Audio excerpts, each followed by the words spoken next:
All right. So shall we talk about minutes from last week's meeting? Anyone have any questions or changes or comments? No? Somebody want to make a motion to approve? I will. This is Katie. I'll move approval of the minutes. Second? I second. Okay, thanks, Erin. All right, well then let's move on to our first order of business, which is welcoming Sebastian Norbach. Oh, hi, everyone.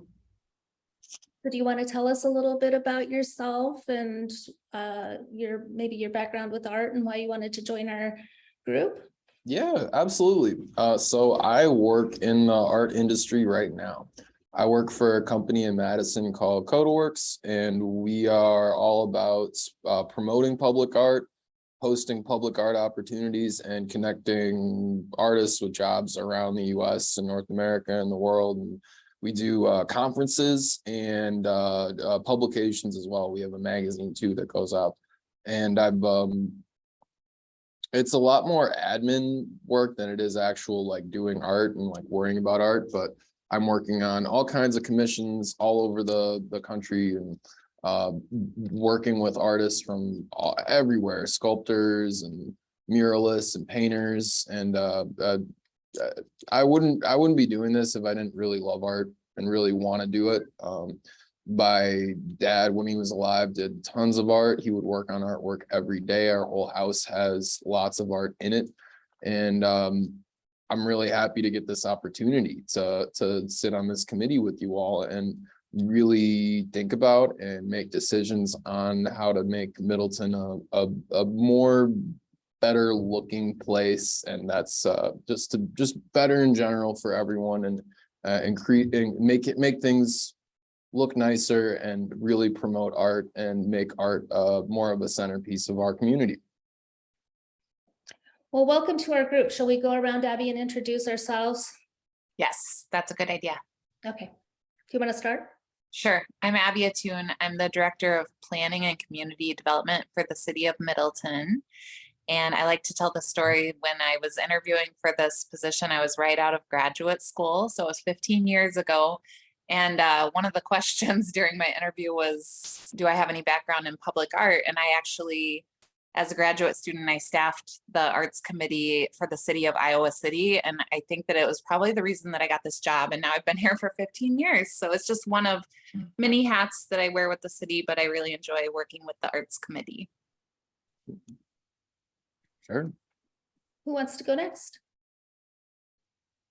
I will. This is Katie Nelson. I'm one of the members of the city council. I'm finishing up my second term on the council, and this is one of my favorite committees to be on. And sounds like, Sebastian, you're going to be an awesome contact person for us. So welcome to the group. Yeah, thank you so much. I appreciate it.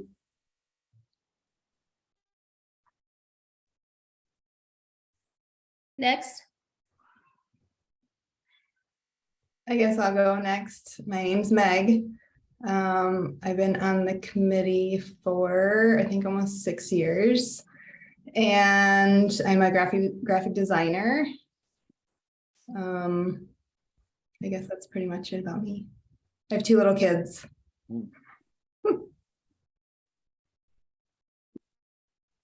All right, I'll go next. My name is Michelle Phillips. I'm the editor of the newspaper in Middleton, and I love art and have a background in event planning for art festivals. So let's see, who have we got left? We've got Julia and Erin. I'll go next. So just quick, because I know that Amy, who's agenda item 2 there, has a 6 o'clock meeting. So Erin Summers, second year on the committee, and I've done Parks and Rec committee prior to the strategic planning. And I do a lot of crosswork between the committees with volunteering for youth arts.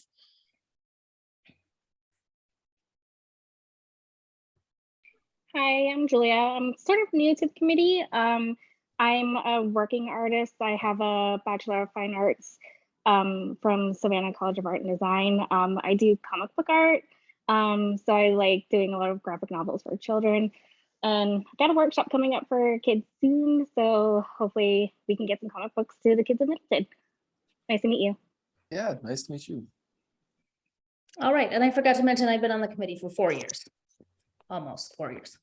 Okay, so welcome to our committee and we look forward to working with you. Yeah, thank you so much. I appreciate it greatly. All right, so let's move on then to our presentation from arts promoter Amy. Amy, you're on mute. I hate when I do that. Anyway, I'm here with Caitlin. I don't know which square you can see her, she's there. And if we could, we have a presentation that we'd like to show. So if you give us a screen share, that would be great. You should have the ability. Alrighty. So we put together just some pictures. We thought that would be nice for an evening meeting. 1 second, we have to go to the top. So, and I apologize in advance. I got double booked tonight, so there's no rush. Caitlin will stay and answer any questions, even if I have to go before we're completely done. So we were contacted by Christine and John Strobel, who live in the area, and they're jewelers. I don't know if anyone knows the Strobels. And through the Strobels, we were put in contact with Aaron, just for backstory, and that's how we happen to be here tonight. So Amder Productions is in its 39th year. I started the company right out of college, so you can do the math, but don't say the number. We are considered a leader in outdoor fine art festivals. That's what we do. We have done other, events along the way, but really fine art festivals is what we're known for. We have about 1,000 artists in our shows every year. Last year we had 25 or 26 shows. This year it's going to be 21. And we have artists in these shows that are the smallest are about 50 artists and the biggest are 300. So a wide range. We have about 14,000 artists on our mailing list. That's just grown over the years. Over those 39 years, we figure we've produced more than 300 events, which is a lot. It's a lot of artists to have seen walk through. The company is woman-owned. I am a speaker nationally, and we also do Art Fest seminars, which were especially helpful during the COVID years. And we also have a really great understanding of life safety issues, which is really important. So when we're going to have an event, the number one thing we want is it to be safe. It's unfortunate we have to think about stuff like that, but we do. So here's just a quick snapshot of who's on our team. We're a year-round business. Some people ask, what do we do during the winter? Well, we're busy planning is what we're doing. And so I'm the founder and president, Caitlin's vice president. We have an accounting department. We have an operations department, graphics, marketing, sponsorship, PR, field operations. So we pretty much cover all the bases. And here are some pictures so you can get to know us. This is what we look like when we're at a festival. We all wear those lime green shirts so we can see each other in the crowds. On the top left, I don't know if you can see my cursor, but that's one of those skinny mobile trucks, and that was for the big Gold Coast Art Fair in Chicago. So we're heavy marketers as well. In the lower right, you can see all the tables with the white umbrellas. That's for an eating section. So basically we're art, some food for people when they get hungry, and some music, but it's art. Art is number one. Next, please. So this is just to answer the question of why Amder Productions. The circles each show an area where we feel that we really excel. Marketing, graphics, details, unique festivals. We don't have a template. Each one is built from the ground up for the community. The festivals are especially good for bringing economic stimulation to an area. So Abby, that's probably good to hear from the city side. We find that restaurants really are the biggest beneficiaries during a festival weekend. We know how to do PR. We know how to do social media. We're very well respected by artists. And we think we're creative and great with logistics. Next, please. So here you can see this is just a sampling of logos we put together. Some of these like Gold Coast and Gold Box that we've already talked about. And these festivals are mostly suburban, Chicago, and Milwaukee area. In Milwaukee, we have the Third Ward Art Festival. We have Whitefish Bay. We have also Brookfield. So what do? We manage all aspects of the event, from planning to artist recruitment, insurance to full event marketing, and everything in between. Sometimes we say portalets, permits to portalets is what we say. So what do we do? You can read through. We really do everything. We create media plans, the graphics, logo, webpage, and the layout of the actual festival, which is not as easy as it might appear. For those of you who've already worked on festivals like Michelle, you know that getting the right layout is really important so that the artists are happy. We conduct a jury, and what a jury is when artists apply. They apply with 4 images of their work in one of their booth. Then we have a group of art professionals, like people like you who all have an attachment to art, and Sebastian and Meg and all of you. And we ask you to score the art. And then the people, if we have 100 spaces at the show for artists, the top 100 are the ones who are asked to come in. And that's called a jury. The judging is what happens on site when we give out the award ribbons. And that's, so judging and jurying are 2 different things. We also develop applications. And I actually have one, let's get it. 1 second.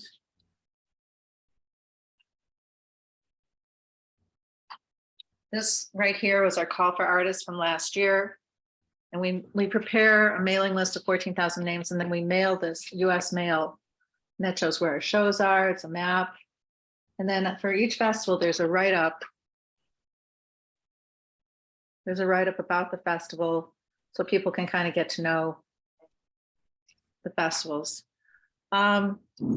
We develop paid and trade sponsorships. So why the trade is important, it's usually with media, so local radio stations or television. And the paid sponsorships help give us more money for marketing. We handle the advertising, the artist notification, artist logistics, the live music. We coordinate all third parties, rentals of tents, chairs, tables, portalets, electricity, and so much more. And we also can provide security overnight just to keep everything nice and safe. So people can sleep. So what else do? We manage food, the star number 2. We like to work with local restaurants. We really like that local feel. So we would first approach the local businesses and see if they wanted to participate. We handle all the bills. We get releases of liability for the city of Middleton, for example, from all the participants. And we direct all aspects of the festival in person. So, Kate, do you want to just take this and tell everybody what you see right here?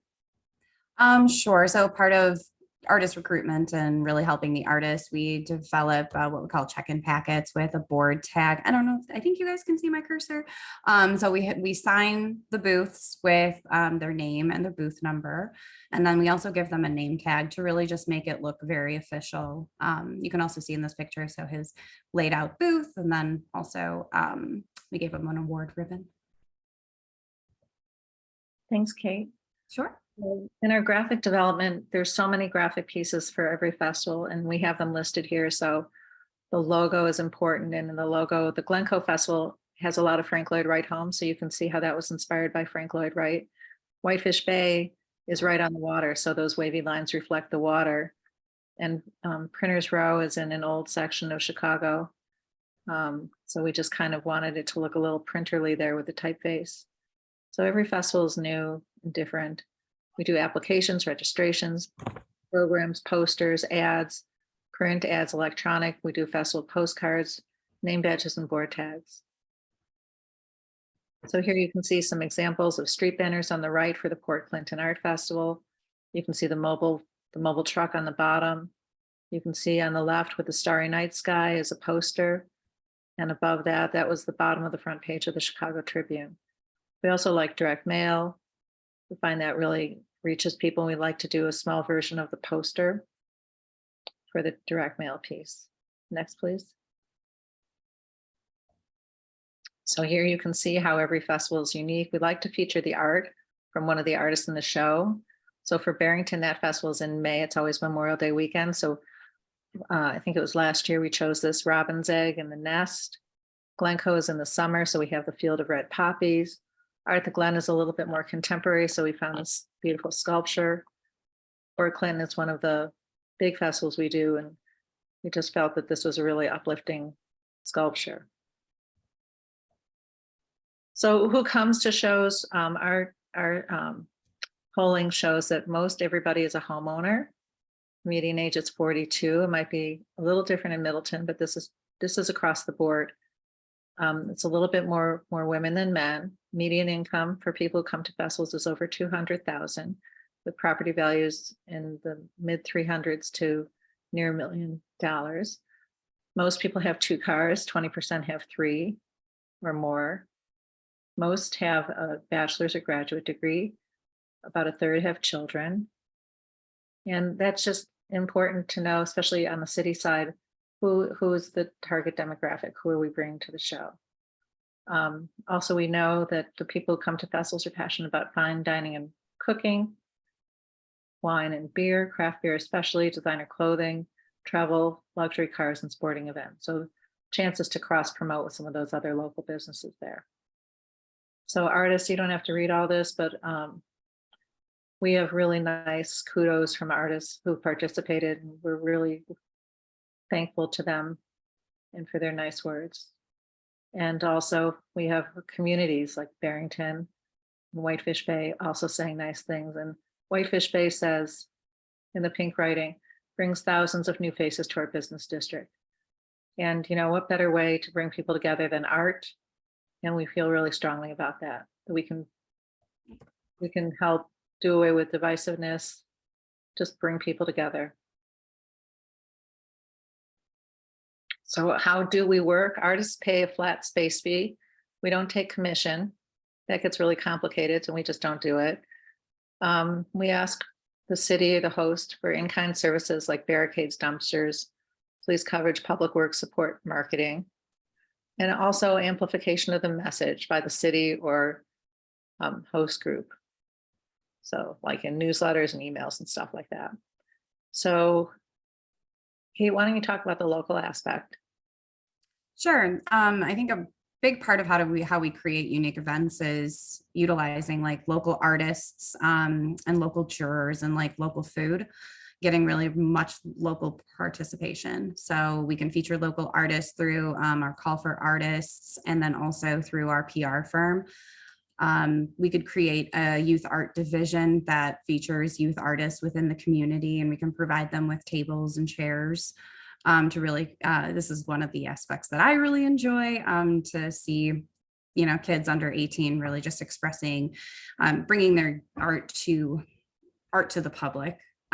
We can also invite local jurors to be either on the panel for the jury or local judges during the show, to hand out and decide who the best of show and best of categories are. We also would offer an info tent for the city and or the arts committee if you guys wanted to promote any, you know, local events or any other kind of businesses that you have. And then we could also do a local food area. So as Amy said before, we would invite the local restaurants first to see if they wanted to participate, or any kind of like local food, food trucks or food vendors that you might already have, to really kind of create like a taste of Middleton. Thanks, Kate. That was really a good overview. So here's a picture of some of the youth artists, and we give them certificates of participation as well as ribbons. And every exhibitor in the youth division gets those, so that everyone feels good about their participation. Here's some pictures of what we can do with food. On the left is a picture from the Port Clinton Art Festival in Highland Park, Illinois. And we did the menu boards and we had tenting, and it was an extremely successful event. Music, we can work off small stages and large stages. It just depends what's right for that community. So this again is also from Highland Park. So we encourage existing retailers to use this event as a marketing tool. So the most important thing is that local businesses along the festival footprint are open, because if they're closed during the festival, they're not going to get any, really not much benefit, except maybe people saying, oh, that looks like a cool place to go. Local businesses can pass out coupons, can let people know about new menus, run special activations. And we also have a lot of hungry artists when we do the shows, and restaurants can also do like a lunch delivery and deliver to the artist booth. And, you know, it's all business that we want to bring to the locals. Sunset Foods is a big grocery store, and basically all these words are saying the platform that we've created encourages arts, drives revenue, brings families, friends, and neighbors together. They said, what is there not to support in that? So our mission is to bring art to a community and give artists a chance to show and sell their work. So here's some pictures from different festivals.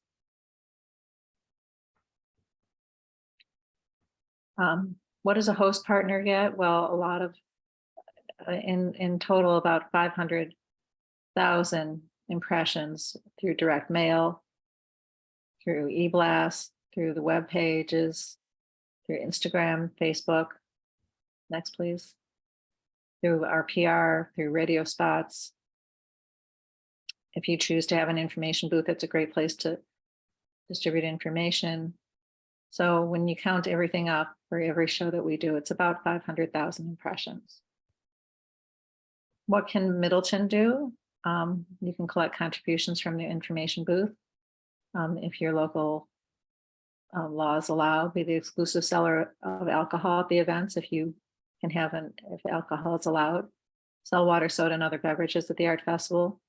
So these are all income streams that could go either to your group or, you know, or another group.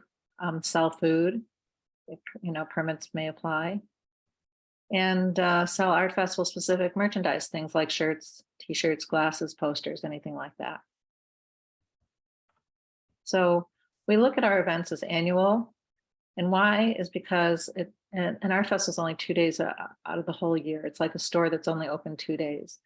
So it takes a few years to develop a following and a tradition. And the longer a show goes, the stronger it gets. And we make decisions for long-term growth. We're not just coming in to do an event, be in, out, and done. We really want to make sure that we do a good job, and we build. At every festival, we're thinking about how can we make it better next year. So in conclusion, we look forward to working with y'all, making a festival that's a signature event if you're interested. We know the event will bring people to the downtown, will bring additional exposure to the businesses, and it will be a cultural event for the community. And that's the presentation. So we're open to any questions. I have to leave in a few minutes, but Kate can stay. So are there any questions or thoughts? I'm wondering, so are you a festival planning company? Do you charge a fee?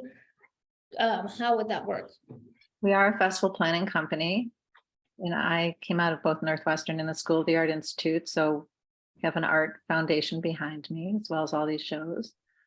Caitlin's been with the company 11 years, and she's developed a really great eye.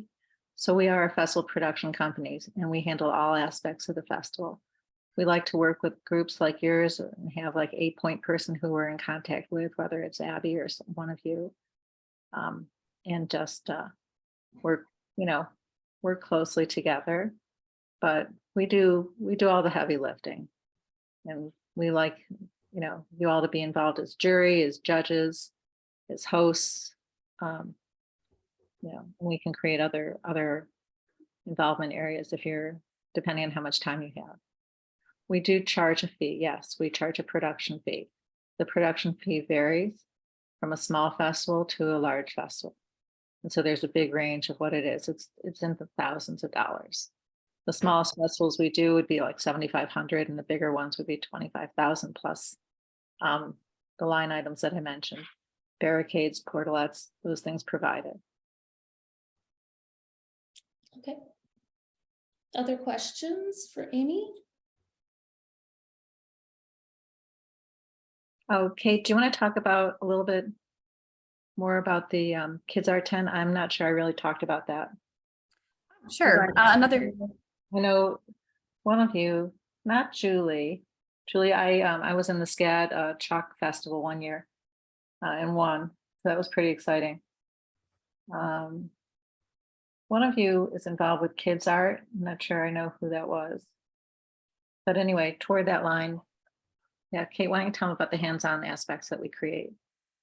Sure. So as another part, including food and music, we also do kids art activities. So a lot of hands-on things like sand art we introduced last year. We've done clay projects for kids. We do spin art. We have coloring pages. We have these huge 8-foot chalkboard walls that we bring in, and the kids just love just going crazy on those. Sometimes it spills onto the ground. So those are some of the kids activities. We also do open it up for like local businesses if they wanted, or like local kids schools if they wanted to come in and talk about their school and provide like a free activity for the kids. We've done that in different communities, which is really helpful for the parents and the kids to learn about the school, and then also to have fun and do a hands-on activity. Oh, and we should mention Art Fest Bingo. Oh, bingo. Yes. Or a scavenger hunt. Very popular with the adults or with the parents, because it keeps their kids busy. So we give them a card of things to find throughout the festival, like a gold ring or a painting of a horse, so that the kids stay entertained while the parents can actually kind of enjoy a little bit more of the art festival. Quick question. You had a lot of data about your attendees, and I'm just wondering if you have any data about like a smaller festival like ours. Maybe there's a similar community that you've worked in, and what percentage of the guests came from out of town to stay in a hotel versus were local attendees. Like, how common is it for like a smaller community to be able to get people to come and stay in the hotel for one of these? That's a really great question. And was it last year, Kate, we launched the Brookfield at the corners of Brookfield. And we with the head of their hotel and visitor convention bureau. So I can't tell you the exact number, but we definitely promote to a greater area. And for your festival, we would promote to the entire Chicago, Milwaukee area. Okay. Yeah, that's where our tourism department targets those two markets pretty heavily. So that's actually why I was asking, because I was wondering if maybe there could be a partnership with tourism to help pay for the event. Yeah, that's what we do in Brookfield. We partner with their tourism group as well. Yeah, that's what we do, Kate, in Glendale too. We have Welcome to Glendale. It's one of our big sponsors for the same reason. Yeah, and we utilize our email list, which expands from Chicago. And I know that when we've been in the 3rd ward in Milwaukee, there's a lot of people that from Chicago that'll go up to Milwaukee and actually stay and enjoy the city for the weekend. Everybody, I'm sorry to say, but I did have a hard stop at 6. Only that was I had accepted that speaking engagement prior to you, so it's not that I don't want to stay. I really do. But we could hang for a little bit. Really nice meeting all of you. So thank you, Amy, for the presentation.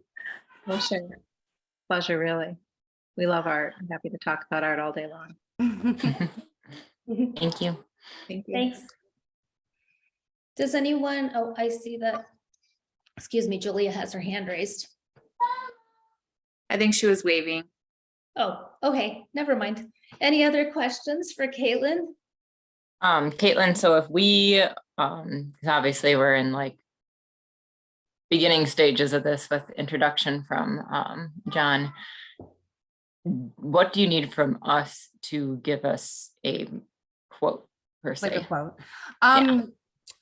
We would need to do a space study. So we'd actually just need to see what areas you guys would recommend, or on the city side that we'd actually be able to utilize. And then also if there are some of those in-kind services, like barricades and dumpsters. So we definitely need to see those two things, at least at first, and then we could probably build something out for as far as what we could charge. Okay. Have you guys done Great. an art fair before? I was trying to look up on your website and I thought I had seen something, so. Yeah, we did an art walk last year. We actually had done it in 2019, Abby. But then then the pandemic happened.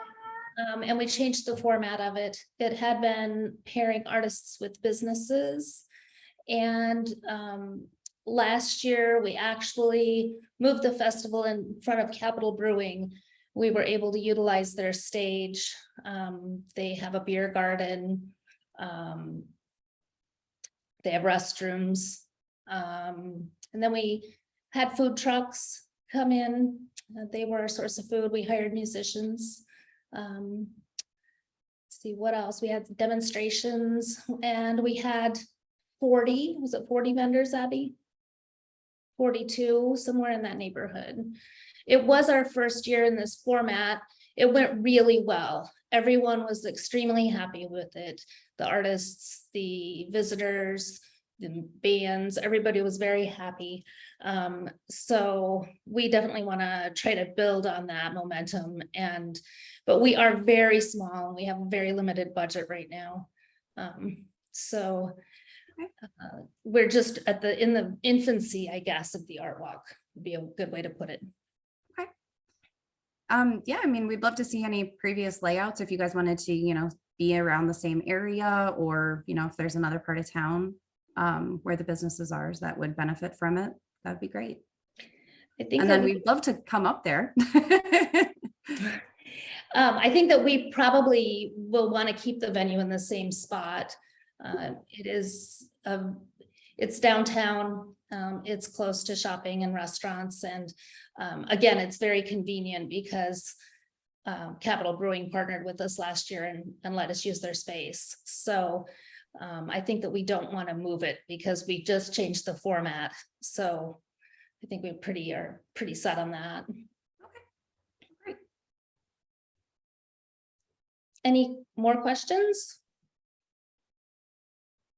No, I think that gives us a good idea of what you guys bring to the table, and definitely a follow-up conversation with the committee. So we sure appreciate your time.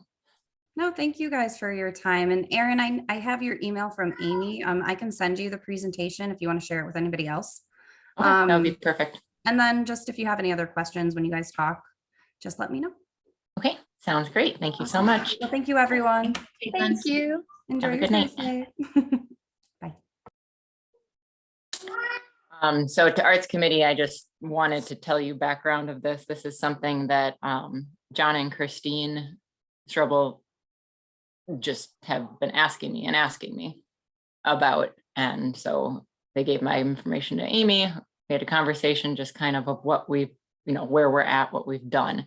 I'm not trying to push anything on anyone, but I do know that we have had a huge struggle both in the committee and outside the committee with finding volunteers to staff this stuff.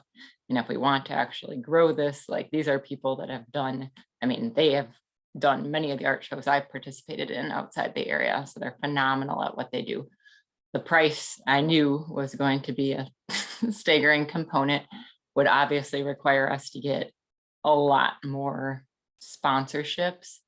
But we did spend, I don't know the number off the top of my head, Meg, you might be able to spit that out, or Michelle, from last year. We did obviously run a lot of our own ads and spending money on that. So falls in the same thing. So I just wanted to kind of have them tell you what they do and how they operate. So for future consideration, whether it is our art walk or having another, I've had multiple people. I was talking to Steve Cohen at our company event, 2 weeks ago now, and he threw out the idea of a different space as like a fall art event too. So just putting this on the table as a resource and up for discussion as far as what you think, if that's something anyone would be interested in having that kind of help in the future. I'm definitely not trying to push anything for this year, but I know that Meg and Michelle took so much work on last year that. Well, I do think we are strapped for cash right now, and so I think it would be difficult. I mean, 7,500 is our entire, if we get an increase in our budget, is our entire budget for the year. And so I am a little bit apprehensive because we are still so small. But I do think that this is something that if we're gonna discuss, needs to be put on a future agenda so that we can discuss it as a committee, because we can't really discuss it now because it was just a presentation item. I would just note, based on what I heard during the presentation, that I think that if we were to go a route like this, where we're working with somebody that has the database and the reach that they have and the experience, there might be an opportunity to get more tourism dollars and secure a large grant from tourism to help cover the costs. And my related question to that, Abby, is just because talking to a bunch of people at the art fair from this previous weekend, I met a lot of people that are dual, like 9 to 5 people and art on the side like me that have directly said that their companies would sponsor it already.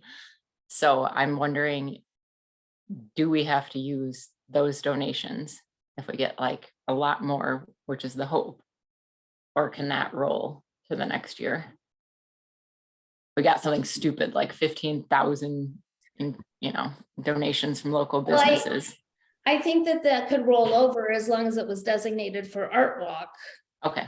Yeah. Is that something we could do, Abby, to roll over the funds if we did have additional donation funds? If they're funds that are donated, they can roll over, yeah. If they're operating budget funds, they cannot. But if they're donated, we put them into our non-lapsing fund. And it could potentially, I mean, maybe I'm getting a little too ahead of myself here, but I'm thinking, let's say that this company charges $10,000 to put the event on, and we get sponsorships that cover the whole amount of their costs, then we could take the artist fees that are paid and put that into our non-lapsing fund and actually potentially make it a fundraiser for the arts committee. Yeah, and that's where I'm kind of going with this, just to give you guys the information since Christine had presented this to me, and just for future opportunity. Like, I honestly don't think we could push it for this year by any means, but just wanted to put that out there. And I think it would maybe take relief off of the whole finding everybody for the community. I'm going to agree with you and say that I think as the art festival gets bigger, we are going to have to look for a production company or a promotion company to help. And I'm definitely not opposed to that. I'm just like, this year, I don't know that it's feasible. Yeah, no. And that's what I'm saying. I'm not trying to push it. You having someone come to speak about it, because that does answer a lot of questions for us if we're going to look to this in the future. Yeah, cool. And I just want to share with everyone, I had so many artists this time that I just went around and talked to that like didn't apply for last year's art walk, but by like word of mouth alone, were like super excited. Like, yes, absolutely. Tell me as soon as the call for artists is out. Like, we heard nothing but great things. So big applause to the arts committee, because it's a huge deal not to get a bunch of negative feedback. So to get positive feedback is like amazing.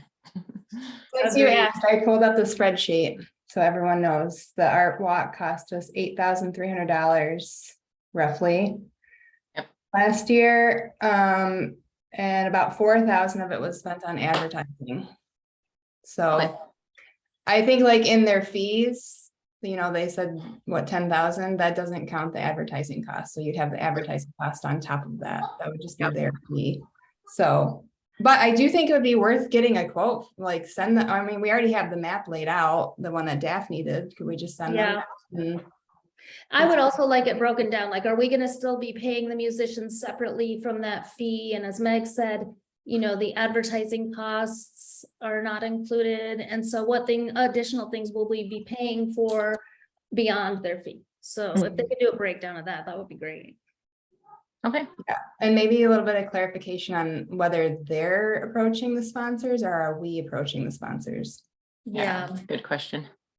Because if they're taking the sponsorship money in, how do we regulate if there's excess sponsorship money? I think the sponsorship would have to go directly to the city because most people would want a tax exemption. Yeah. Okay, so maybe we can just ask and see how that works or has worked in the past. Yeah, I'll put that down. Any other clarification points? you The guys other want thing me- I want to know is, so they showed a group of people at the event in their photo. Do they work the event? Or do they solicit volunteers, or who do they tap to work the event? Okay, from my understanding, yes, they do staff it, but I will clarify that. Okay, and in the event that they do staff it, will they need additional volunteers? Will we need to find additional volunteers? Anyone else? Any other questions?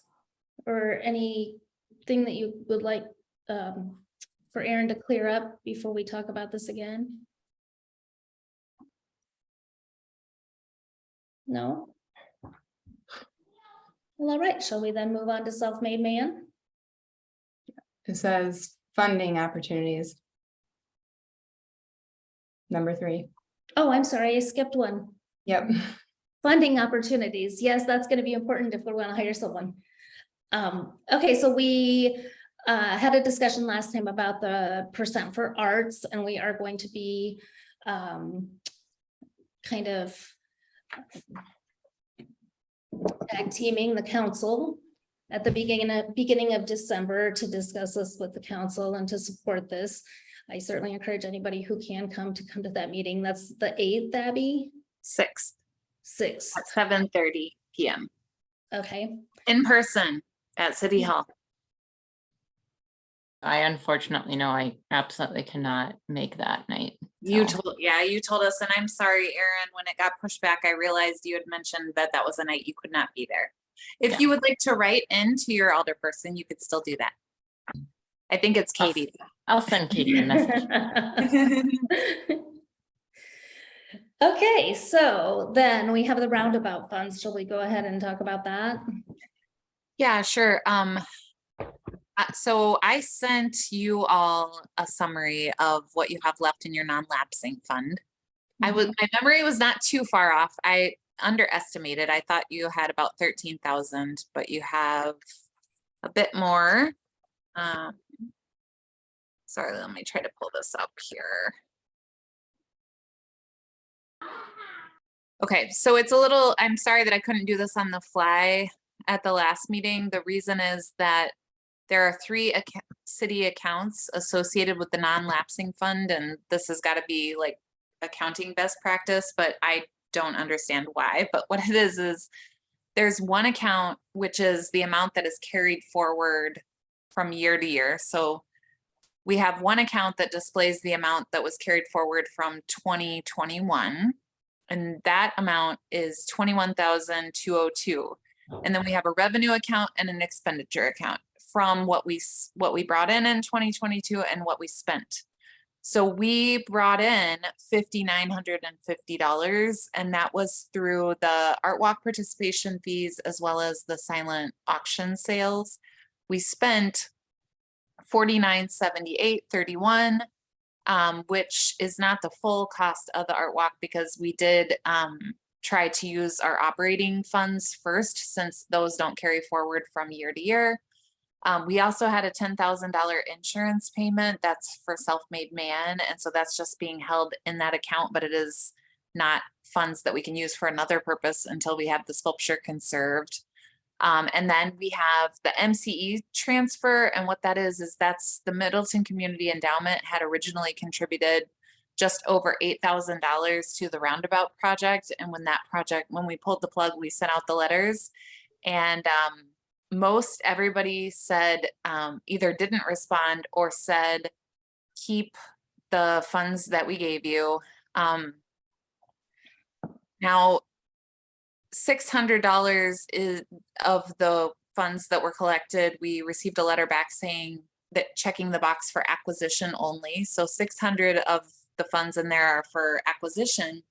But the Middleton Community Endowment took a while to make their decision, because they were consulting with the Madison Community Foundation, which was holding their funds. And they opted to spend their money on Stonehorse Green programming instead. So that those funds were transferred out. So the total balance is $24,128.85. But minus the amount that is restricted for the conservation of self-made man, which was an insurance payment, we have just over $14,000 total. And of that, 600 is restricted only for acquisition of art. So that's all I have on that, but I'm happy to answer any questions. So we've been holding on to the roundabout funds. And we have not had any public installations that we really for a while now. Do we need to put something on a future agenda to discuss how we might spend those? Do we want to, you know, once in a while we get like a last minute project, like the Love Your Neighbor mural. Do we want to kind of hold on to some of that in case we have a project or some partnership with another group come up? And is this something that you want to discuss tonight? Do you want to think about it? I know we've had this money for a while. Yeah, I'd love to see it go into another piece somewhere. I don't know if we have like I mean, we have the master plan, but it doesn't really have a list of the location. Well, we do have the location, general locations. I think we just need to pinpoint the next location that we want to focus on. And Parmenter is the arts corridor, correct? Yes. Be cool if someone put a building on the corner of University and Parmenter. I'm just trying to think of other businesses that might be open to that. Like John Christine Gallery has that side. Oh yeah, That's they got facing that out. little space next to. That's like Elmwood and Parmenter, right? That you could do something on the side there. You're talking about like a mural or something on the side of Yeah. the building? Okay, yeah, that'd Yeah. be cool. I know Village Green, Abby, correct me if I'm wrong, but I'm pretty sure they don't want anyone touching any of their stuff. Yeah, I don't think so. If somebody else wants to go and talk to them about that though, we could try Not that. it. That would be an awesome spot. Right. That would be a fun conversation for someone. Yeah. I say, unfortunately, Steve sold his building next to Roman Candle, so I can't convince anyone to do anything there anymore. I like the idea of it on the side of the John Christine building, having something put in there. And we only, Okay. you know, we don't have that many murals in town, so we could certainly expand on that. Okay. I'm Yeah, and I having, think 13,000 would be enough for a mural. What we found out is that it wasn't really enough for a sculpture. Mhm.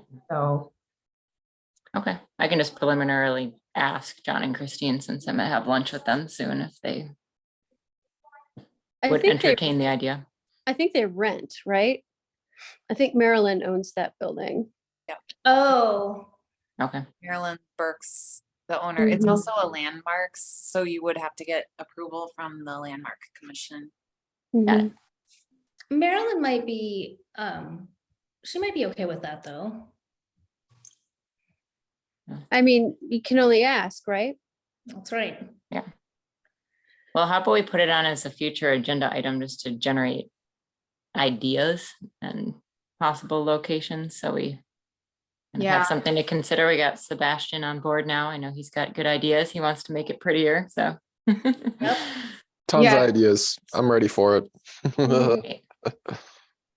Well, the other thing we have here is the website donation button, which we pushed off and pushed off and pushed back. And so now that I have the self-made man estimates done, I'm going to start working on nonprofit donation buttons and see if we can try to figure out how to do that.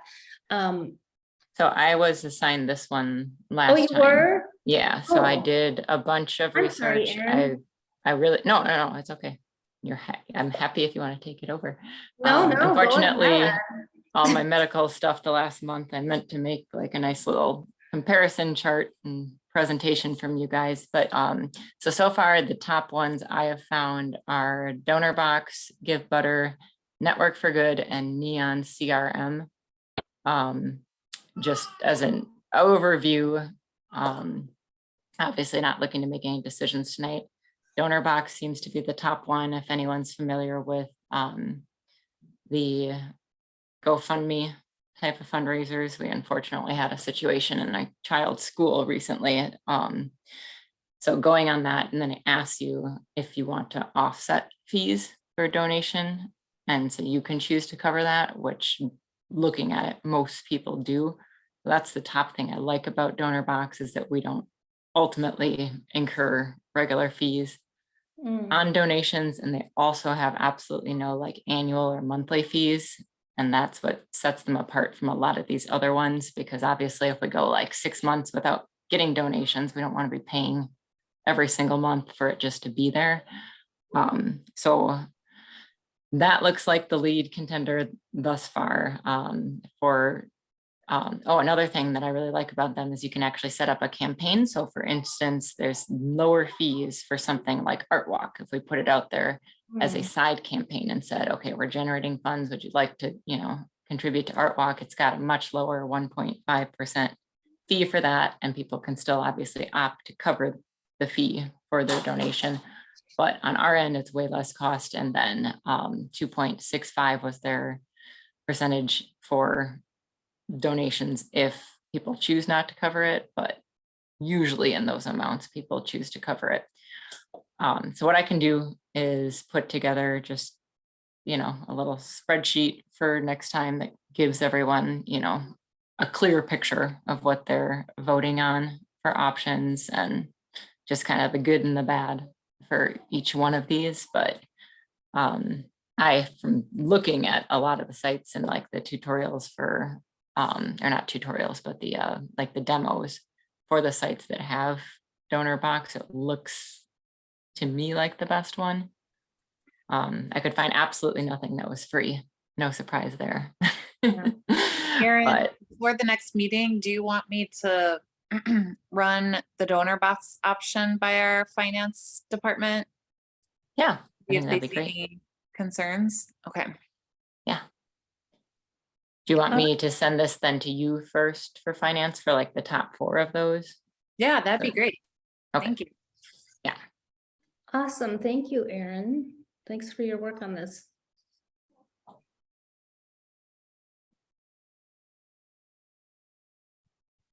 And I feel like we're making some progress here on the donation funding opportunities segment of our agenda. Any questions about any of these things, concerns, comments? All right, then let's now move on to Self-Made Man. I sent Abby some quotes. I have been working with 2 different companies, Vanguard in Milwaukee and Sculpture Resources in Highland Park, Illinois. I will say before Abby pulls these up, there is not a lot of difference in the work that would be done. The main difference between the 2 is Vanguard would like us to remove the sculpture and take it to Milwaukee. And Sculpture Resources would come here, work on it on site, and then they would charge us obviously expenses, which are included in the quote that Abby has. One of them came in at, I believe, 8,700. That was Vanguard. And the other one I think was 92, but when Abby pulls these up, then we'll be able to see. One of the things that we should note is that both companies told me that we need to set up a regular maintenance program with the donor, and make sure that we are having it maintained every year or 2, because the patinization on it is really bad right now. They're going to have to take that surface off and refinish it regardless when they do this project. Otherwise, it will not match. Let's see, one of them will only do metal, which is Vanguard. And I have a quote for both Vanguard, or both epoxy and metal from Sculpture Resources. However, neither of them like the option of using the epoxy plug. They say it will not last as long, it will need more maintenance, it'll be harder to match. So neither one of them are thrilled about that idea. They would prefer to basically come in, grind it down, weld in the new piece, do the refinishing, coat it and wax it. And that's, I mean, pretty much their, as I said, their processes are pretty much the same. So that's kind of the gist of the project. I did send them information from the previous estimates that we had, so that they would have an idea of what the other restoration people were planning. And so this one, I think this one is Sculpture Resources. Abby? Yes. Okay. So they came in at 9,600, including their expenses to travel here. I don't know how much it would cost to remove the statue and take it to Milwaukee. And I don't know how you all feel about removing it. I think it sounds like a big pain. And it sounds expensive. I don't know. She didn't, you know, I don't have a quote for how much that would be. But I did tell her at the time that I felt like the committee would not be as receptive to removing the statue as they would to having the work done on site. So were we gonna have to remove it ourselves? Yes, they want us to remove it and bring it to Milwaukee. And I said the committee would probably not be on board with that. Yeah, I think that that's like making us go out and seek someone else who's qualified to do the Right. work. And then we're gonna run into the same problem where we can't find anyone that's willing to do it. Cause like, I don't think our streets crew, well, No. they could haul it there if it's already loaded up and removed and, you know, put onto a trailer or something, but they wouldn't feel comfortable. And I removing it. believe, you know, that would be an additional charge on top of the 8,600 or 8,700 or whatever Vanguard's estimate was, 87. So, you know, we could, I think that personally, I think it's a bad idea to remove it. But, you know, there are also very few places to get restoration on bronze sculptures. I searched the entire Midwest. I found four of them. These are the only two that got back to me. So it's not been easy even to find someone to do restoration. And, you know, this might,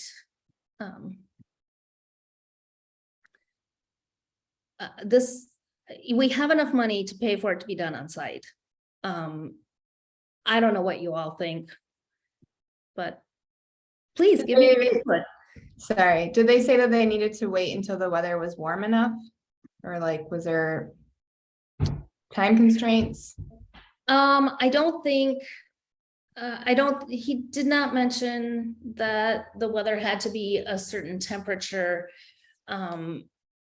But I will double check on that. I don't think is it in the quote from Sculpture Resources? Because Vanguard, that was a non-issue because they wanted us to bring the sculpture to them. So I saw that it was gonna take 3 days, but I didn't notice the timing. Let me pull it back up when we can look.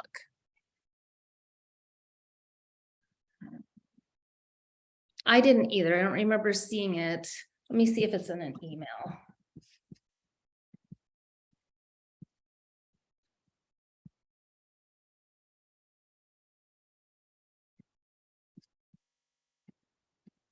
While Michelle's looking for an email, does anybody want to tell Sebastian what happened to Self-Made Man? You can, Katie. Yeah, go ahead. I'm not even sure how long ago now. Is this a couple years now? Yeah. Yeah. Sebastian, I don't know if you know where the statue is on Airport Road, kind of by Kiva. I used to drive by it my way to an old job all the time. So Oh, I've seen it a bunch of times. Okay. Well, he was shot. Ooh, And yeah. he has some bullet holes in him. And so in order to keep him from oxidizing and just, being ruined. Mm. We've been looking to have it fixed for quite a while now. And so finding a restoration company, as Michelle said, has been a little difficult. Sure. So that's what we're talking about, some on-site surgery for self-made man. Man, well, that is unfortunate, and I hope we can help the self-made man do a speedy recovery. That's real tough. Do you know how long ago this happened, or how long it's been like this? I think I'm we looking at the discussed it- pictures. They're from August of 2020 is when we discovered it.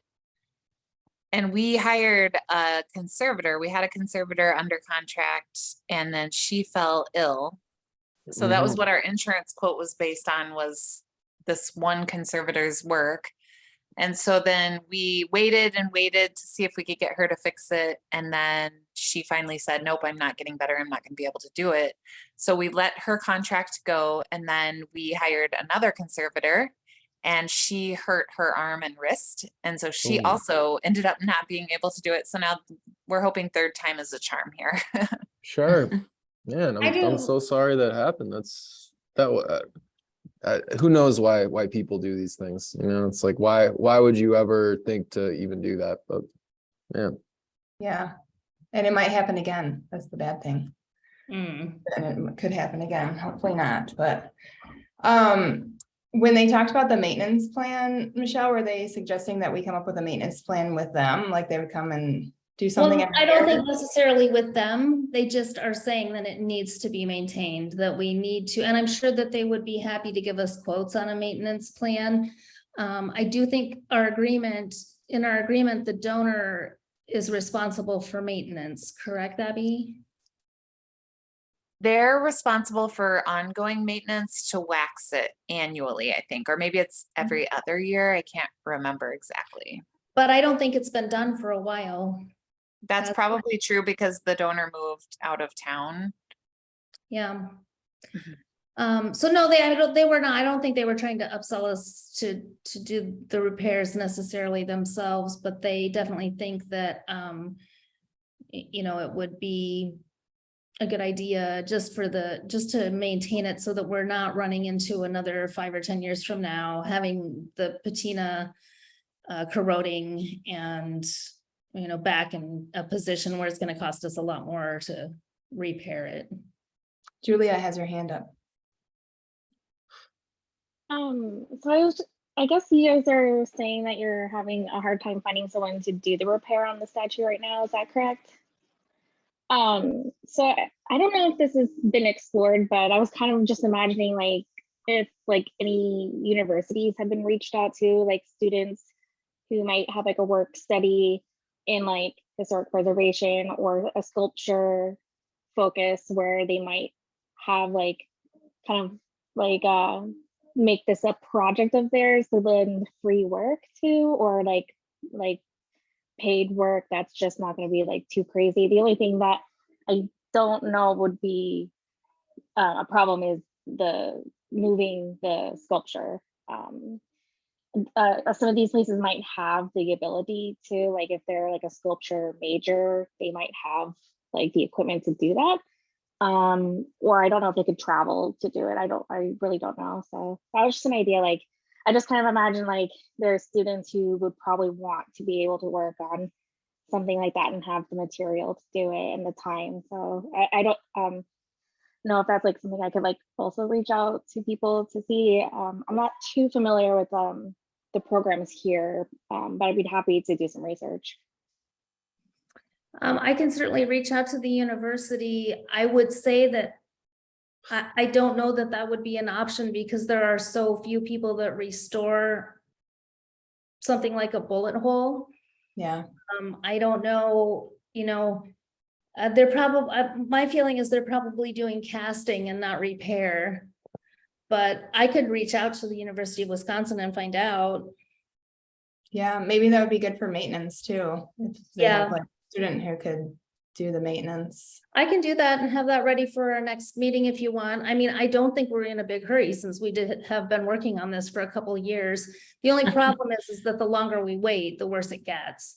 Yeah. And even just like, You know, I was out at the airport last summer and I was parked near Self-Made Man and I noticed that it's weeping more around the bullet holes, you know, the longer that we wait. So, and we do have insurance money that has to be used for repair.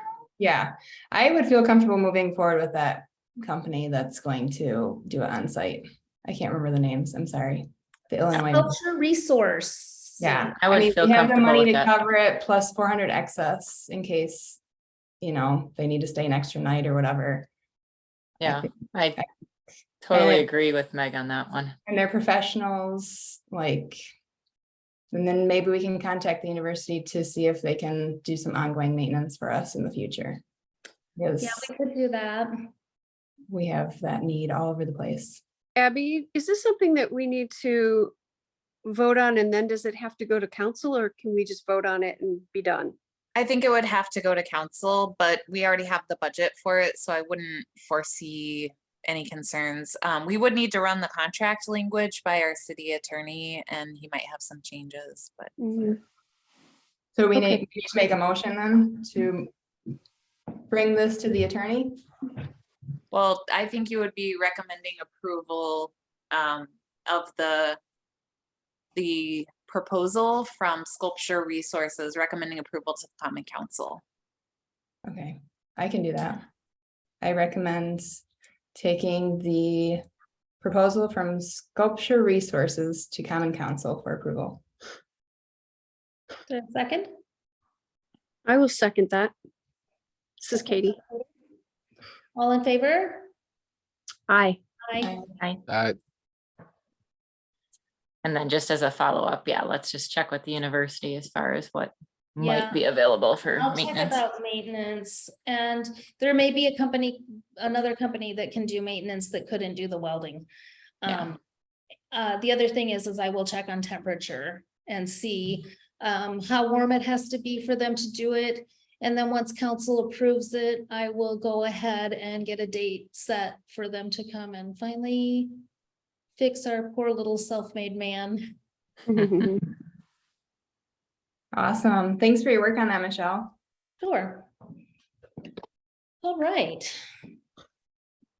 We're just like Sorry. whipping I'm through these projects here.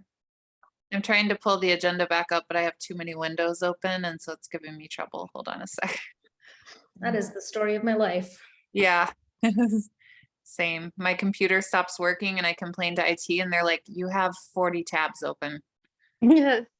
The next thing is pop-up art date considerations for spring, summers. All right, Okay. Aaron. So You're up. Kylie just actually emailed me like an hour ago here.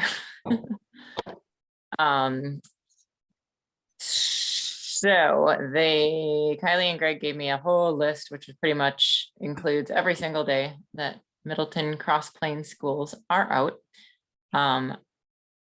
I by no means can commit to all of those, and just for like historic volunteers, I don't want to commit to more than I can physically staff. So this also would come with a commitment from the committee to have as part of, you know, the annual budget set aside for supplies. We've done 500 the last 2 years now.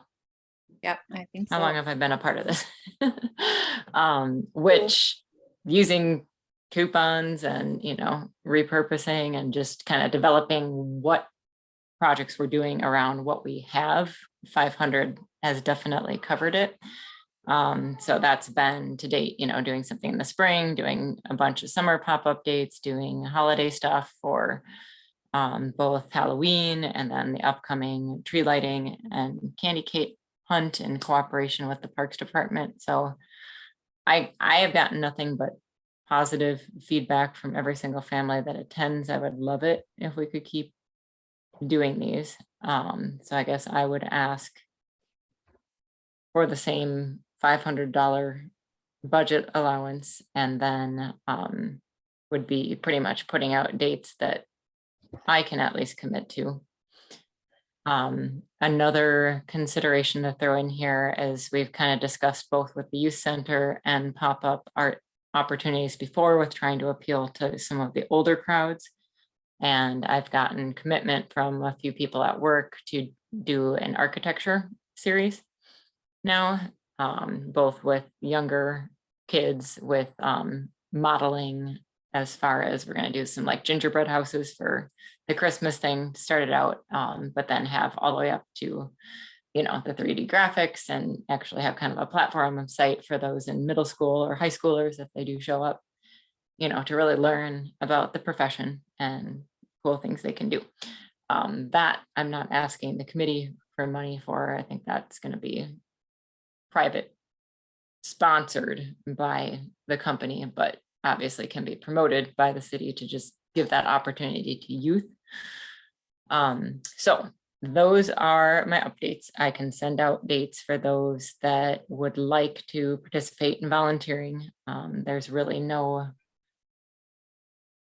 criteria for volunteering for, you know, newer staff or those that haven't volunteered at these events before. It's crowd control, really. It's restocking supplies, it's helping someone if they need direction, and just organizing and shuffling around. So I have a lot of fun at these events.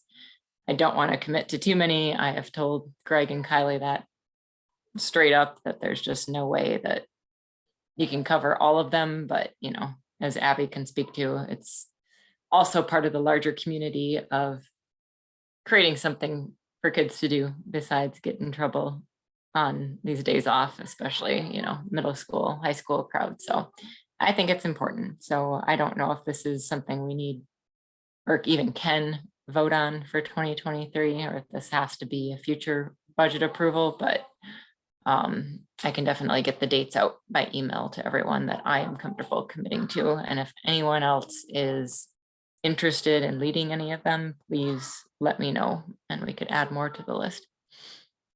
Are there days that are better attended, like the holiday ones are better attended, or like spring break better attended? Do you have any kind of? I mean, Christmas, from my experience, is, I mean, definitely largely attended, because that's just, it seems to be something that everyone participates in. And I think that the proximity to what Parks and Rec has going on is the large player there. Like when we do the standalone event, for instance, for Halloween, we still had a decent crowd, but like there wasn't anything adjacent going on for Parks and Rec. It was in council chambers because it was like 36 degrees that day.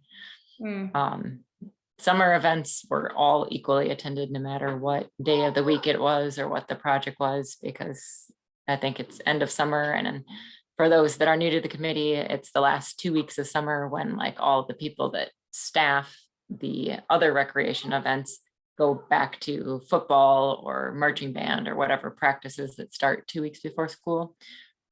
So that's great fill in, and all of those were very highly attended. I would say the least attended, like he threw out a bunch of dates in like January around Martin Luther King weekend, which I already know I can't do because we'll be out of the country. And then the ones in February, I don't think those would be well attended, just because of sickness and, you know, everything else going on in winter. Not likely for people to drag their kids out for something like that. But I think anything in the fair weather events and holiday events are very well attended. Okay. And so do we need to then, Abby, are we voting to continue this or not continue this? Would we also be voting in continuing it for the budget commitment? I mean, it's up to the committee. If you wanted to go ahead and allocate funding from your 2023 budget for this, you could, because the city council did approve the budget now on Tuesday night. Or you could wait for the next meeting, and in that time, Aaron might be able to shoot like a sign up genius or something around so that everyone can sign up and we know how many dates we have. I think it's up to you all to decide. I think we have time, but you know, or probably early next year, Aaron, if you're going to want to do any of them in January, you're going to need budget approval because you're going to want to start buying supplies, right? Yeah, definitely. And I know I can't commit to anything in January, but that's Okay. not to speak for the rest of the committee that, Right. that's my escape Wisconsin for 10 days time. Wait, Abby, did you say that our request was approved? So we now have an operating budget of 7,500? The budget, did you request an increase in your budget? I can't remember. We did, we increased a Yeah. $2,500 increase. Okay, sorry, I have so many line items that I have a hard time keeping track, but they did not take it out because that would have been a big discussion. So I'm guessing that the answer is yes, but I can send you an email that has something more formal because all of the items that the city council, finance committee and council took out of the budget, those were pretty burned in my brain because they were lengthy discussions. So I'm guessing that that means that it was approved. Okay, That's awesome. well, Cool. Well, why don't I put together actual dates and like proposed, themes, projects for this so that we know exactly what we are approving and voting on. And if anyone else has ideas, like please feel free to shoot those over. The more we can do to capture a larger age group, the better, I feel like. All right, so shall we then have Aaron kind of bring us some more information on dates next time, and then we can talk about budget approval then in December? That seems agreeable with everyone. We don't need to then, do we need to vote on this, Abby, since we are kind of pushing it to next month? I don't think so. I'll just put it on your agenda again next month. Okay, all right, thanks, Aaron. The next thing I had Abby put on the menu, the agenda is. Are you getting hungry for dinner, Michelle? I am, I haven't had dinner yet. Can hear my husband rattling around in the kitchen. Anyway, I had Abby put this on the agenda. I was at the Hard Hat Media day for Immersive Van Gogh on Monday, which you all have to see it. It is amazing. I saw about 5 minutes of it, and now I'm even more eager to see the rest. Anyway, I was talking with their spokesperson, and they do partnerships with and promotion with arts committees, local artists. And so I was just wanting to throw this out there and see if anybody has any ideas of some way that we might work with the Immersive Van Gogh. We cannot promote it. We cannot promote the event. But some of the ideas I had was maybe doing a little reception for the crew that is here, or maybe doing a tour of our public art for them. They like to go out and see local art. So anyway, I just wanted that to be put on the agenda so we could be thinking about it. The exhibit will be here until January, so we can certainly put this on our agenda for next month to talk about any ideas that you guys might have. So anyway, I was just throwing that out there. Anybody have anything immediately that comes to mind? Yes, but I rudely put some food in my mouth. Michelle, Yeah. when you say they, what kind of a crew do they bring? So they have a traveling group that goes with them. They have a person who is kind of like the overall organizer of the event. And then they have a production crew that handles the projection. They have 48 projectors that they set up. And then they have, the crew that sets up the physical space. So when you go into the old dress barn, that's where they're at in Greenway Station, you will see that they have partitioned it off into they've squared off an area of it. So all of that has to be set up and taken down. And then the spokesperson, so it'd be a small group. And so these folks, I thought it was in the new old DSW. No, it In is. the it's the other end by the Yeah. Music Mart or whatever the By music. Michaels and not Marshalls, what's that other one? Home Con- Goods? No. World So Market? Marshall World Market, that is where old DSW was then. Okay, then So yes. it's that far At that end, end, it's on the very end of that strip where just past Michael's. Michael's Okay, is. Yep. that's not really a big deal, but do these folks then stay the entire month that They this is stay, yes, here? they have Or been the- here actually, I think, since around the beginning of November. And they will be here through at least mid-January, depending upon the Wow. turnout that they have. They may extend the dates if they have, if they have a big turnout. They could extend the exhibit. The exhibit is then moving to Oklahoma City. They have been staying in a hotel out by Johnny's. And so they're staying in that area. They've been frequenting the restaurants and shops, both in Greenway Station and downtown. I heard about all of the places that they had been eating and liked in Middleton. So yeah, they've been, I can't remember how many cities that they've been to, but they're essentially in each city for 2 or 3 months. Wow. They will likely, if this goes well, be bringing future exhibits.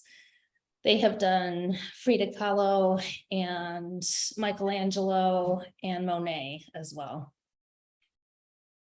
And they were, sorry, I missed a chunk of this because I had to deal with a quick situation. But they're considering some type of add-on, if I'm not mistaken, right? Because my firm has been doing the build out for this, and What do you now we're mean? doing an add-on to the exhibit because we're contracted for a whole nother section of this now. So I that may don't be, know.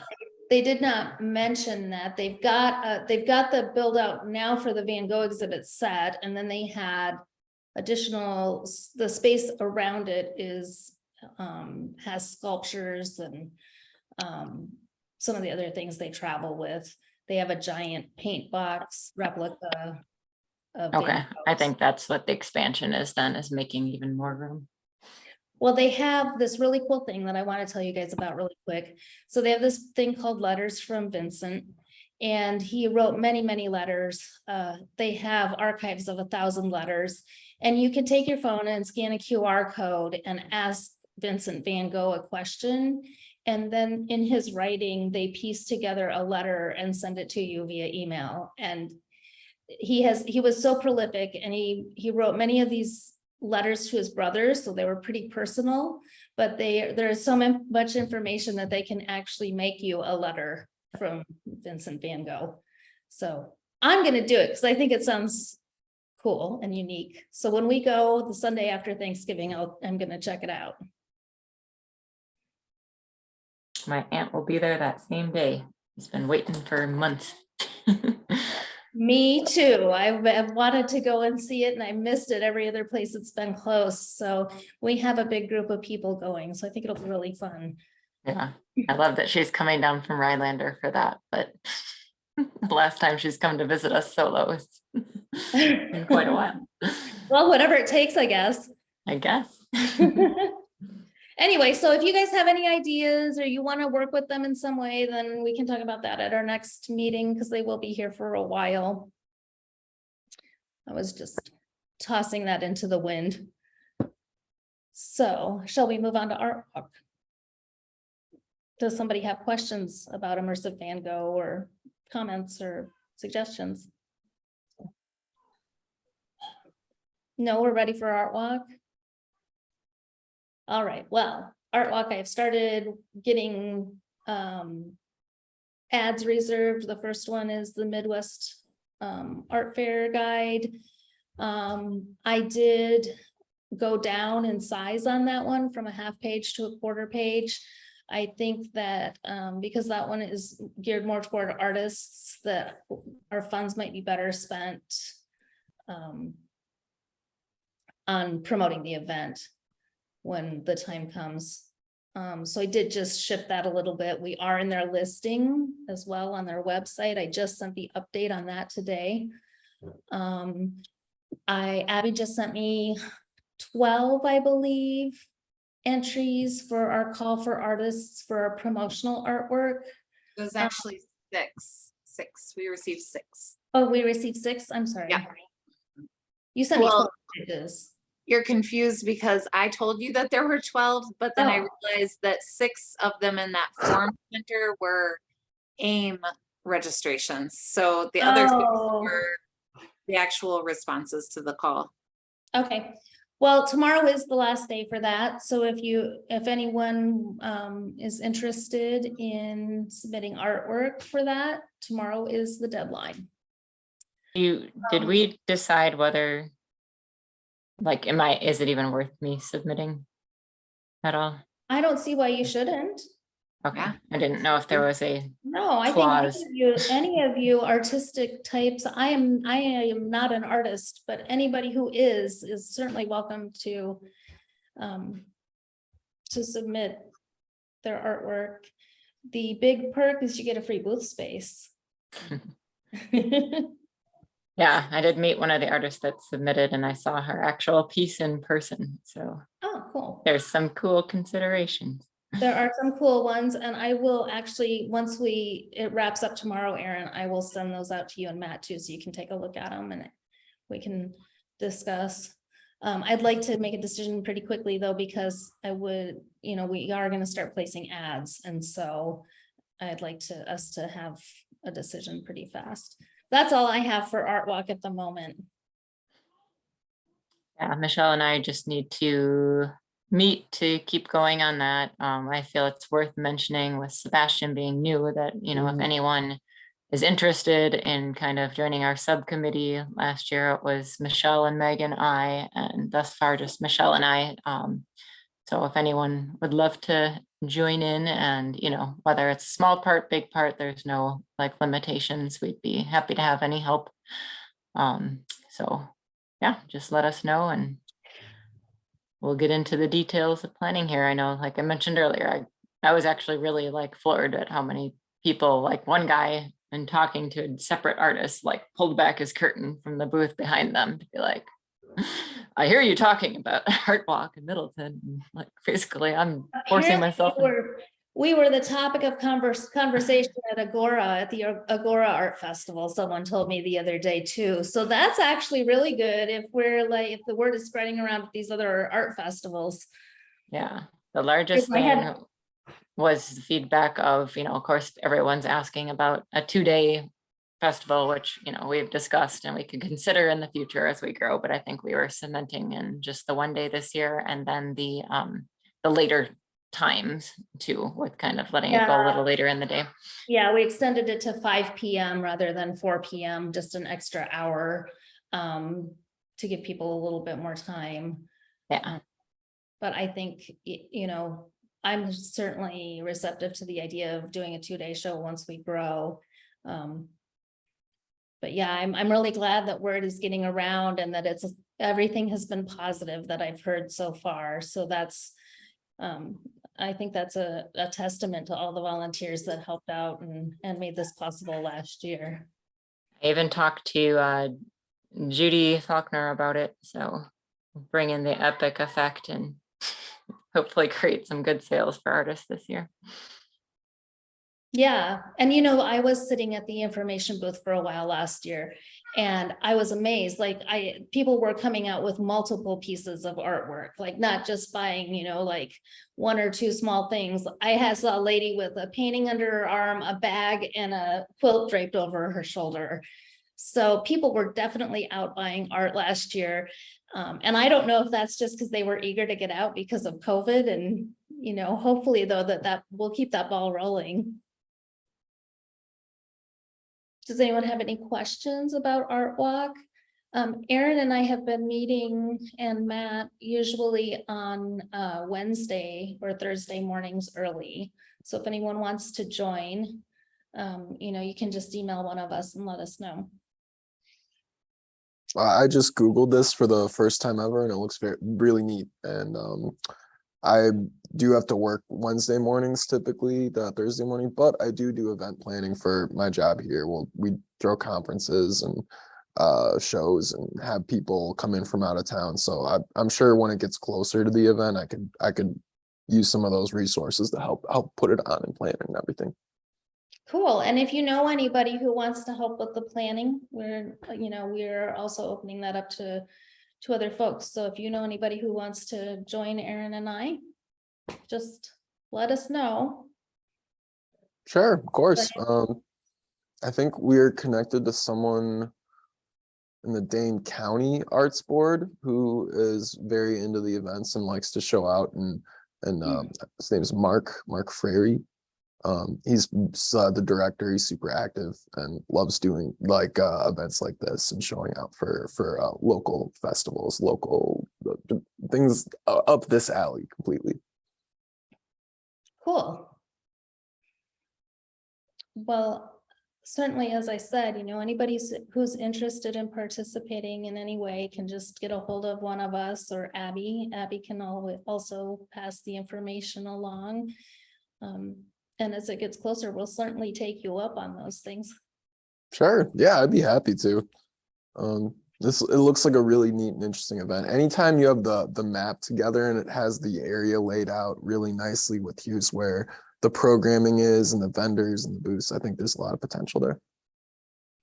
Yeah, the map was really good, Meg. Good job working on the map. You did a great job on it. All Thank right. you. I think you should be able to reuse that too. Just Yeah, I make think sure. so. Mhm. I think so. Any other comments about Art Walk or questions? Well, then we shall move on to an update on the youth center. Rhiannon said that the kids enjoyed the printmaking. They started their first half of printmaking, which was actually cutting the linoleum or the rubber, and they will be making prints of the etchings next month, the first week of December. Maybe to catch Sebastian up real quick here, we do some projects at the youth center, which is at the middle school here in Middleton at Cromery. We do one a month, the first Wednesday of each month, and we have professional artists come in, and we're having professional artists come in this year and work with the kids. Some are two-part. For example, Julia's doing a two-part cartooning session, which the kids are excited about. Meg did stickers, which she said the kids were ecstatic about and wanted to do again. And they were able to draw some artwork, and then she took it in to a design program and tweaked it and had stickers printed. This is a project that was funded this year. Triangulador was at our event doing some painting on our whiteboard, and doing paintings on our whiteboard. He set up 10 sheets of paper and did 10 pieces of artwork, which he then allowed us to auction off, and then we used the proceeds from that auction to fund the youth center project. So I'm not sure how we're going to fund it next year, but that's how we funded it this year, and the kids really enjoy it. So that is going well. We have so far, knock on wood, no glitches with that. So now I guess we are down to our last item, which is the update on the Metro bus shelters. And Abby, I have to say, I'm super excited about this after I saw the locations where they're going. Michelle, Julia has her hand up. Oh, I'm sorry, Julia. Oh, no problem. So I did have a question on the youth center, since my event's going to be coming up soon. So obviously I'm going to have to do some planning with materials. I don't necessarily have all the supplies I would need. I imagine that there are some materials I could probably grab, but I guess I'm wondering, like, if I needed to purchase something, is that like a budget that you guys have, or is that allowed? Okay. Yeah, you have a budget to purchase, basically, you're volunteering your time for this project. And so, yes, you have plenty of budget to buy supplies. And if you want to order them, if she wants to order them herself, Abby, can she just submit that to you, the receipt, or would you rather she send a list to you and you order it, or how do you want to handle that? Whichever way is easier for you, Julia. If you give me the list of items that you need for your session, if I do order them, I could just have them shipped directly to your house. Or if you would prefer to buy them and then submit receipts to me, we can reimburse you. So either way is fine. Okay, cool. That sounds good. Thank you. Thank I you know thank these- you for doing that. These are like Yeah, of totally course. different funds, obviously, than the pop-up stuff, but I mean, I have plenty of leftover stuff. So if, you know, just let me know if there's anything there. And then Abby, it just reminded me, did you ever go over to whoever's house was saying? I they had a haven't bunch- gone over there. Yeah, Brian Strasberg, who is a former committee member, recently resigned from the committee. He was the Isthmus cartoonist for like 20 years, and he's a longtime artist. And he said that he had some materials and some supplies that he would like to give to the committee if you need it for anything. He's given me some things for my sons to work on, and his stuff is really super duper cool. Okay. So if anybody wants to go over there with me, I haven't set it up with him yet. We need to set it up with him in advance because he takes care of his wife, and that's like a full-time job. But if so, you know, a couple of us want to go over there, we just need to call him with some times that would work. He lives right down the street from City Hall. Okay, yeah, I'll let you know because I have a bunch of days off to burn up coming up, so. Sounds like a good winter, either late November or anytime in December before the holidays activity for us. Great. All right, so shall then we move on to the bus shelters? Yes, so I'm really excited about the bus shelter project too, and I feel like most of the people that I've mentioned it to, especially our mayor, are more excited about the bus shelter than they were about the utility box. So it's maybe a blessing in disguise that MG&E wouldn't give us the written permission that we were asking for. I do think it's going to align really nicely with the Madison Metro Transit redesign. And this is the perfect timing because where the shelters are now is not necessarily where they are going to be located in the future. So if we're going to wrap them before the move, then we need to make sure we understand where that particular shelter is being moved. I spoke with Alpha Graphics about this again. They were the entity that I had been working with on the utility boxes, and they offered several different options for the shelters. It's a plexiglass application, and so they said it's relatively simple. They have some material that is perforated, and that would have a life of 2 to 3 years, and that's like kind of the bottom line option. And then they have a really high-end film that goes 7 to 10 years. And then they have lots of options in the middle. They said that they would be willing to provide material samples to us. So if, I mean, this is not going to get done this year because of the weather now. So we're looking at early spring anyway. And so if we wanted to have an in-person meeting where we could actually look at the samples of material, they're willing to accommodate that. They said that they will go out and do like all of the measurements for us so that they're exact and precise. And then they can even lay out the graphic design to ensure that it covers the entirety of that back panel wall, but also there are panes in between the plexiglass. And so they could lay it out so that where the pane breaks are is not a part where it's critical to making sense of the entirety of the image. So I felt a lot of confidence talking with them about that. They said the first decision point that we're going to need to make is whether we want the artwork to be opaque or not, because they said that that would put us through to a different kind of film. So that would be like the first question. And I was like, oh gosh, it's kind of nice to have some daylighting in through those. But I would also think that I'm not sure if we would want it to be able to be seen through either. So I was kind of torn on that. I wasn't sure what to think about that. So anyway, we don't have to make any decisions because this isn't going to be happening until the spring. But if you guys have any feedback on that, you can, I'm just gonna speak from our experience with Alpha Graphics and clients and our office that have done these. I would vote, or not voting, but I would suggest we don't do the opaque ones. One, for the fact that, you know, these are the artist's designs, and doing that is going to affect their composition, their work. But two, it really doesn't look that good, in my opinion. We've had clients that have been disappointed. We've had to even redo like our own interior doors when we've gone that option. So just to, and I can pull up pictures for like future discussion if you want to see what I'm talking about, but Aaron, clarify for me, which one's not good?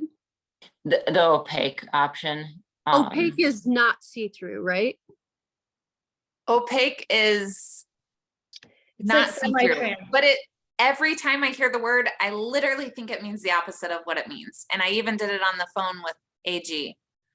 It's the Opaque, opposite of transparent. yes. Opaque is opposite of transparent. So Even though it sounds like it means the same.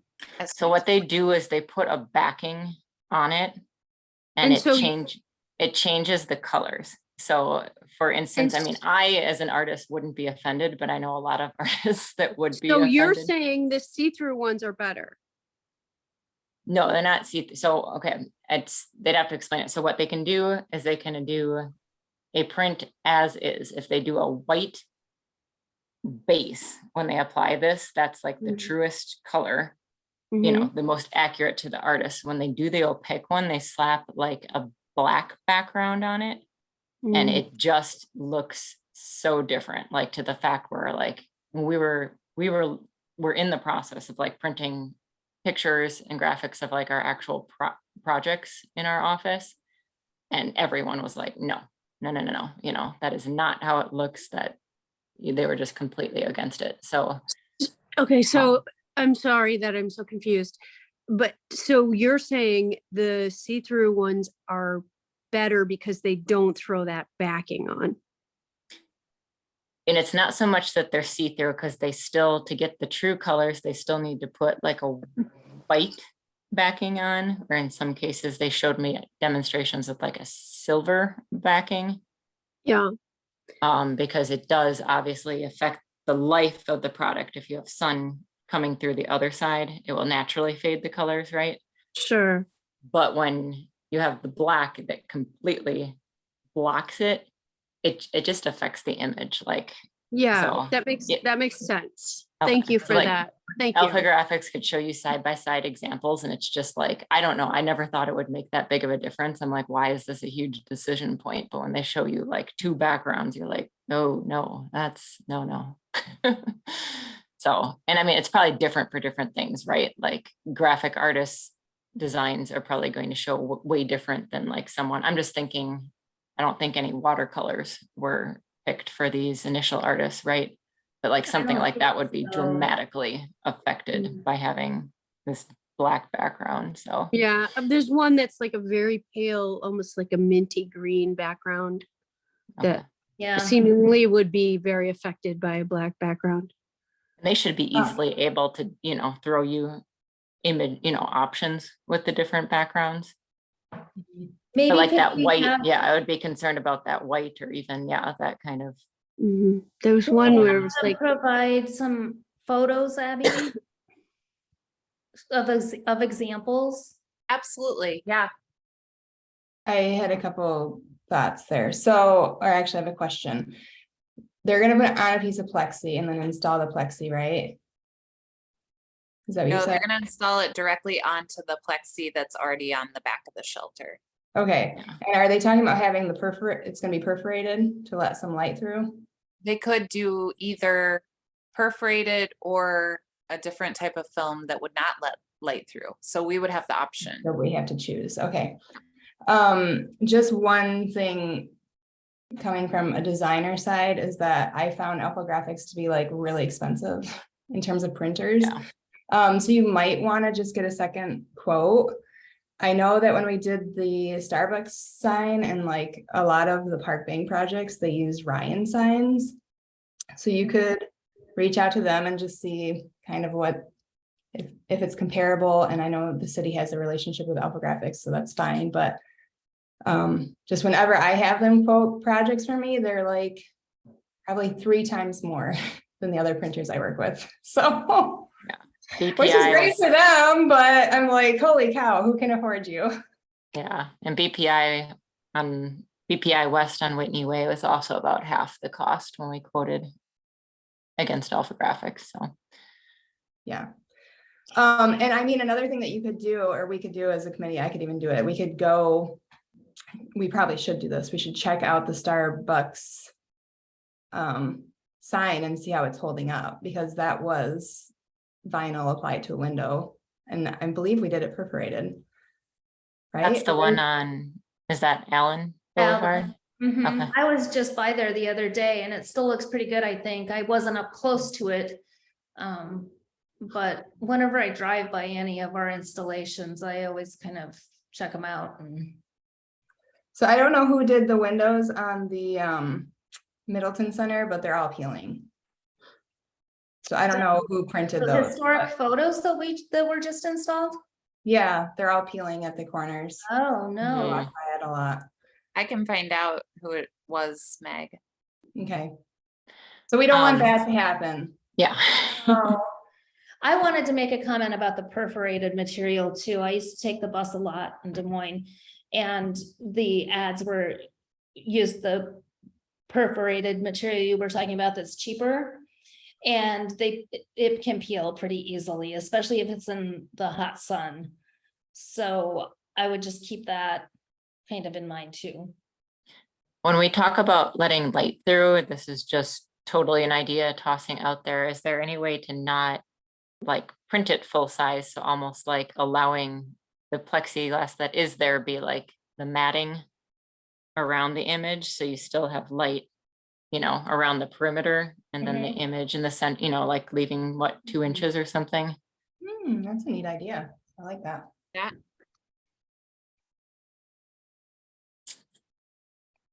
I like this though. I love the utility box idea, but I am like way more excited about this. This is gonna be Yeah, awesome. good call, Abby. What a great idea. Yeah, good job, Abby. And Daphne, right? Wasn't Daphne the person who also was? Yeah, she might have suggested it. I can't remember. I'm gonna guess that she did because she's very creative and full of amazing ideas all the time. All right, anything else about the bus stops that we want to talk about? Do we need to do anything right now, Abby, to make decisions, or? No, I'm gonna be swapping one of these locations out because right now, the way that I've shown it, we don't have the 50-50 split that we need for TIF. We're one up on the capital budget side. And so what I'm planning to do, I think no, it's not this one. There was one that I thought would have lower traffic, and now I'm forgetting which one it is. That I would like to swap for a new one that's going in on Parmenter Street at Lisa Lane. Let me see. I think you had Lisa Lane and Parmenter on, yeah. Yeah, so we have one for the northbound, but I don't think I put the southbound one in. Oh. So let's see here.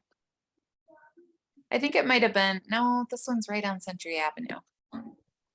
I'll have to go back and look.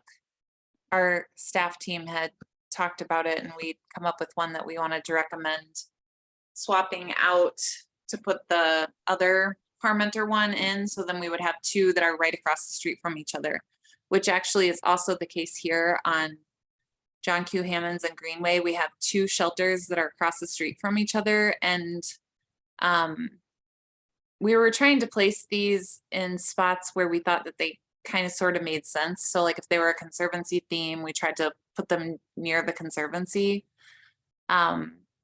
the one that was actually the hardest to place is this one, because we wanted to put it near the farmers market in Greenway Station because we thought that that would be a really cool tie-in. But we didn't want to put it right next to McDonald's because we were afraid that they might think we were like snubbing them or No, something. you should. Well, Like a you know, bunch of, maybe like, they will up their game a little. healthy veggies right next to the entrance to McDonald's. So we thought maybe this one would be good at Daba, which is also pretty close to the farmers market location. McDonald's trolled by vegetables. Yeah, I was afraid they would think it was intentional. Good job. I can't wait to see this project come to fruition. Yep, it's gonna be cool. All right, anything else? I have something unrelated to this. Can I say Okay. it now? Oh, Abby, I think I had sent you pictures about the Dama mural with like the air bubbles. Yes. Did you have time to follow up on that? I guess we need to have like did. a maintenance thing. Okay. Yeah, I did reach out to them. Let me tell you what they said here. I had to send it to their new executive director, Veronica, I think is her name. They are willing to come out and do some conservation work, Okay. but it would happen in the spring. And I don't think that they realize, so they forwarded me a whole email string. Let me see here. Pull it up. So it wasn't clear in the message if they were doing it at their cost or if we were gonna have to pay for it. But when I read, so let me show you here what I'm talking about. So when I read back through the whole email string, so she did say, she says, Dama went once to fish the same issue as a courtesy and at no cost to the partner. So I'm not sure what this first part of the sentence means, but I think she was trying to say that they've done it before and it would be at no cost to the partner. But then when I scrolled through the whole email exchange, someone else from their organization said that is only if they have money. So I wasn't sure. Do we have some sort of a contract with them? Yeah, how long's it been up? It hasn't been that long, 2 years. Yeah, it's probably about 2 years, and they're asking about what the contract says. Does it include repair? Should they fundraise for the repair? So I think I really just need to follow up with them with some questions, but I really believe, thinking back about the installation, that the most expensive part of this is not going to be anything that we would be paying them, but getting that scaffolding installed again, because they cannot do this work without the scaffolding. I just don't see that being possible. So luckily we did find a really good company that came in and set it up, and they came from Illinois. It was really a pain to get somebody that could install the type that we need, because there's like literally 1 foot of solid ground for them in some places, and then it drops off really steeply again. So we have a company that can install it, but I think that they're going to require us to pay for that scaffolding again, because they required us to do that the very first time as well. So Do you remember how much that was? off the top of my head, no, but I could easily find it. Okay, it's fine. No, you don't need to look right now. Okay, I can send I it out. guess, maybe add this to, I don't know what agenda it should go on. When do we need to discuss this further? Next month? Well, they can't do it till spring anyway, so Well, we Right. still need to figure out who's paying for it and yeah, how much it's gonna cost. I would say either December or January, we need to make a decision. Yeah, so I can get more information and we can put it on the next agenda. Okay, thank you. Yay. Yay, maintenance, it's so fun. I love talking about maintenance. Yeah, we've had a lot of that discussion lately. All All right. right. Anybody have anything else? No? Can I get someone to move to adjourn? I will move to adjourn. I'll second. This is All right. Meg. All in favor? Aye.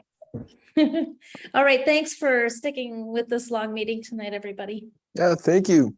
Thanks, Yeah, everyone. thanks for joining us. Of course. Thanks so Hey, you much. guys have a happy Thanksgiving. You Yeah, too. you too. Bye. Bye.